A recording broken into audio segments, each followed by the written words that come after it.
In a world that seems to get more and more chaotic by the day, where do you turn for a real sense of safety? We're all looking for that shelter from the storm, right?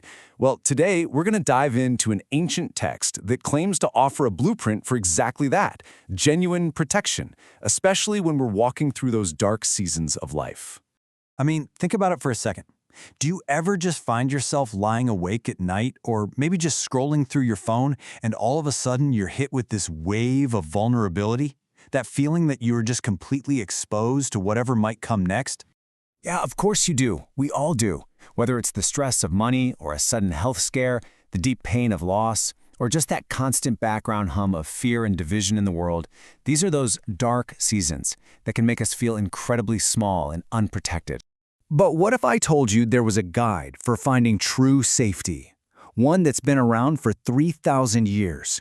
And it's not about somehow avoiding the storms, but it's about finding an unshakable shelter right in the middle of them.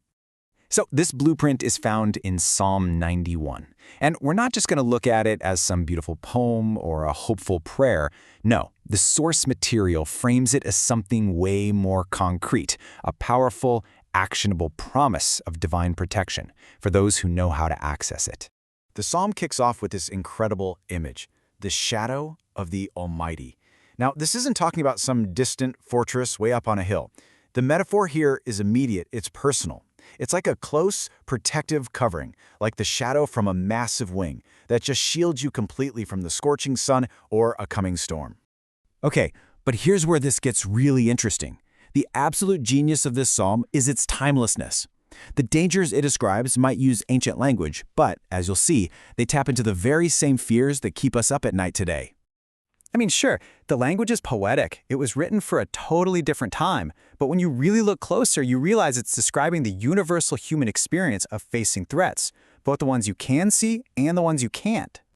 Okay, check this out. Look at how these ancient perils translate directly to our modern world. The terror of night? Come on, that's the 3 a.m. anxiety attack, right? The insomnia that's just fueled by worry. The arrow that flies by day? That's that sudden, unpredictable crisis. The phone call with bad news, the accident on the freeway. And the pestilence that stalks in darkness? Wow, it's almost impossible not to hear echoes of our fears about pandemics and unseen health threats in that line. The language is ancient, but the feeling, it's identical. So, if this amazing protection is available, how do we get it? Right? Well, this is where the psalm gets very, very specific. See, it's not some automatic, universal shield. It's a promise, but it has a condition, and it's based on a specific kind of relationship. The key is hidden right there in that very first verse. The promise isn't for just anyone, it's for the one who dwells in the shelter. That is such a fascinating and intentional choice of words. So what does it actually mean to dwell? And this is the crucial distinction. Dwelling isn't just running to God when things go wrong, like he's a temporary emergency shelter you duck into. It's about a fundamental posture.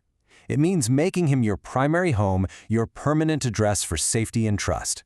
It's a conscious recentering of your entire life, deciding that your ultimate security isn't in your job or your health or your relationships, but it's in this one place.